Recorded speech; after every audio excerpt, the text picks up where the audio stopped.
Very good morning students.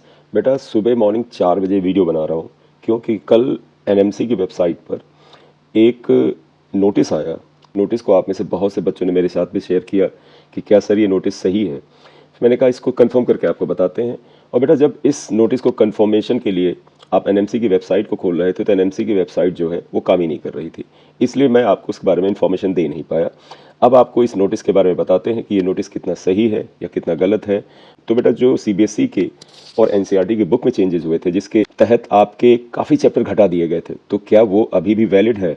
तो बेटा आप चैनल पे अगर नए हैं तो इसे सब्सक्राइब कर दीजिएगा, लाइक कर दीजिएगा और इस वीडियो को अपने फ्रेंड सर्किल में शेयर करिएगा, क्योंकि ये वीडियो न केवल 12th के स्टूडेंट्स के लिए इंपॉर्टेंट है बल्कि उन स्टूडेंट्स के लिए भी इंपॉर्टेंट है जो 12th पास आउट हैं और वो नीट की प्रिपरेशन कर रहे हैं।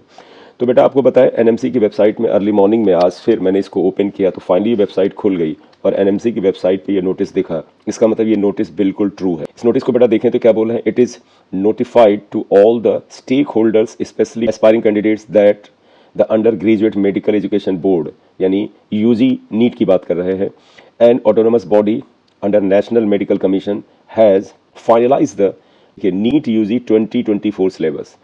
The same has been uploaded on NMC website for the reference of the public at large. The stakeholders are advised to refer to the updated syllabus for the NEET UG 2024 for the preparation of the study material and the preparation of the NEET UG examination for the academic year 2024-25. बेटा इन्होंने बड़ा clear बोल दिया है कि ये notice बिल्कुल true है और आपको जो नया सिलेबस है उसी के अकॉर्डिंग नीट 2024 में पेपर मिलेगा।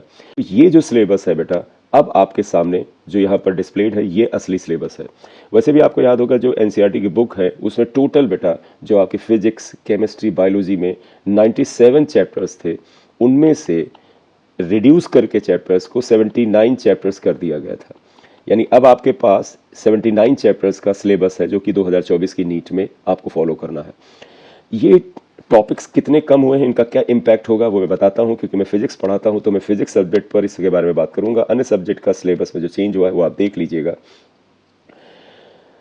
आप देखिएगा फिजिक्स में जो पहला चैप्टर यूनिट ऑफ मेजरमेंट, तो इसमें तो जो चेंजेस एनसीईआरटी की नई बुक में है बेटा उसी के अकॉर्डिंग रहेंगे। तो इसको पढ़ने से बेहतर है कि एनसीईआरटी की जो नई बुक है आप उसे खरीद लीजिए। अगर न्यू एनसीईआरटी बुक आप खरीद लेते हैं तो उसमें जो सिलेबस दिया है वही फॉलो होगा। तो इसमें कोई ऐसा स्पेसिफिक मेंशन नहीं है। देखिए आप error in measurement, dimension of the physical quantity, dimension analysis etcetera, kinematics में आप देखिए जो चीज़ें आपको यहाँ दिख रही हैं आप एक बार मैच कर लीजिएगा पुरानी बुक से जो एनसीईआरटी की है कि कौन सा टॉपिक हटा है। तो आप क्या करिएगा, ओल्ड एंड न्यू एनसीईआरटी का कंपैरिजन कर लीजिएगा और उसको कंपैरिजन करने के बाद आप देखिएगा कौन सा सिलेबस हटा है। और आप अगर लिमिटेड सिलेबस को ही पढ़ के जाना चाहते हैं तो बिल्कुल बेटा न्यू एनसीईआरटी बुक के हिसाब से ही पढ़ के जाइए। आप इसमें सारी चीज़ें देख लीजिएगा। लॉज ऑफ मोशन चैप्टर में क्या चेंजेस आए हैं, इसके अलावा वर्क और एनर्जी, रोटेशन मोशन का यहाँ पर देखिएगा सिलेबस दिया है। इसमें मैं आपको एक सेकंड बता भी दूं कि मोटे तौर पे देखो, centre of mass of two particle, centre of mass of rigid body, basic concept of the rotational motion, moment of force, torque, angular momentum, conservation of angular momentum, ये हमेशा इंपॉर्टेंट है एप्लीकेशन। तो कंजर्वेशन ऑफ एंगुलर मोमेंटम तो नहीं हटा है और इसका एप्लीकेशन पे सवाल आते हैं।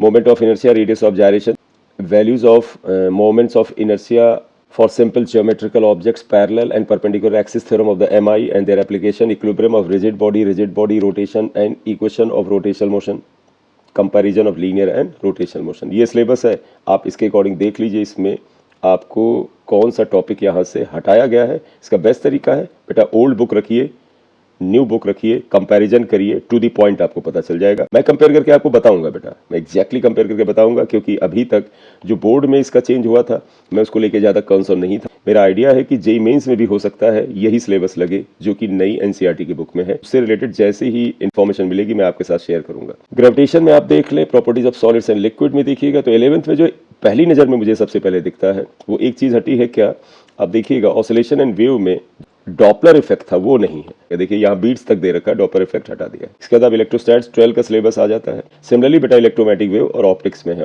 तो आप एक बार इसको बेटा ओल्ड बुक से कंपेयर कर लीजिएगा और आपको लगता है हमें कंपेयर नहीं ही करना है तो बस सिंपल सी बात है बेटा, न्यू एनसीईआरटी के अंदर जो टॉपिक्स दे रखे हैं सारे सब्जेक्ट्स बस उन्हीं को फॉलो करिए। फॉर द सेफर साइड में सारे सब्जेक्ट्स का देखिए आपके सामने डिस्प्ले कर देता हूँ। ये बेटा आपका केमिस्ट्री का है। आप केमिस्ट्री में आप देख ले क्या क्या चेंज हुआ है। ये केमिस्ट्री का पार्ट है, ये केमिस्ट्री है बेटा। ऑर्गेनिक केमिस्ट्री आ गया। आप बायोलॉजी में जो चेंजेज आए उनको फॉलो करें। मेरे को अब एक फाइनल कमेंट बेटा आपसे ये करना है कि मुझे एक चीज़ थोड़ी सी अजीब लगी कि एग्ज़ाम एनटीए कराएगा, तो मेरा था कि सिलेबस भी एनटीए की वेबसाइट पर एनटीए के द्वारा ही इनिशियली डालना चाहिए था। यहाँ पर सिलेबस एनएमसी डाल रहा है, तो क्या ऐसा तो नहीं है कि एनएमसी ही अब नीट 2024 कराने जा रहा है? इसको बेटा एक सेंसेशन मत समझिएगा। कई बार बच्चों को लगता है ये सेंसेशन क्रिएट किया जा रहा है, तो सेंसेशन क्रिएट करना इसे नहीं कहते हैं बेटा, इसे अवेयरनेस कहते हैं। क्यों अवेयरनेस? क्योंकि एनटीए को ही सिलेबस डिसाइड करके देना चाहिए था, लेकिन इसको नेशनल मेडिकल काउंसिल कर रहा है। तो आज से कुछ मंथ पहले, फ्यू मंथ्स बैक, आपको याद होगा एक न्यूज़ थी कि 2024 का जो नीट है वो एनएमसी कराएगा। इस न्यूज़ के मद्देनजर मैं कह रहा था अगर सिलेबस एनएमसी ने डाला है तो क्या वो कराएंगे? लेकिन ये डेट्स तो बेटा एनटीए ने ही अनाउंस की थी, जिसका वीडियो मैंने पहले डाला था। तो वो सिर्फ नीट की ही नहीं बल्कि जेईई मेंस की भी डेट उन्होंने ही अनाउंस की है। तो एग्जाम कंडक्टिंग बॉडी तो वही हो रही है, लेकिन क्या सिलेबस कंट्रोलिंग बॉडी एनएमसी बनने जा रही है नीट के लिए? अगर वो बनने जा रही है तो फिर आप यही मानिए कि एनएमसी ही एग्जाम करा रहा कि बेटा जो सिलेबस को कंट्रोल करेगा, हो सकता है कल को वो पेपर को भी कंट्रोल करे। तो अब आप इस चीज़ को ध्यान में रखिएगा। इससे फ़र्क क्या पड़ता है? आपके मन में आएगा क्या फ़र्क पड़ता है? सिलेबस बदल गया, कम हो गया, तो अच्छी बात है ना, बिल्कुल अच्छी बात है। बच्चों के ऊपर अननेसेसरी से इररिलेवेंट होते हुए टॉपिक्स को हटाया गया है, तो सिलेबस कम होने से आपके अंदर एक खुशी तो होनी चाहिए। लेकिन अब फिर एक उसका सेकंड पक्ष बताए, जब कोई चीज़ का अमाउंट कम होता है, सिलेबस कम होता है, तो ये लगता है कि कहीं ऐसा तो नहीं कि 2024 का पेपर जो है वो डिफ़िकल्ट बनेगा क्या? तो पेपर डिफ़िकल्ट बनेगा या नहीं बनेगा, ये भी एक क्वेश्चन आ जाता है। तो ये भी सेंसेशन क्रिएट करना नहीं है बेटा। क्यों? क्योंकि मेरे को उम्मीद है कि आप में से जो भी बच्चे बहुत ही अच्छे से तैयारी कर रहे हैं, वो हर साल सबसे टफ पेपर आने के हिसाब से ही अपने को तैयार करते हैं। क्यों? क्योंकि बड़ी सिंपल सी बात है कि आपको प्रिपेयर फॉर द वर्स्ट, आपको अपने को prepare for the worst condition के लिए प्रिपेयर करना चाहिए।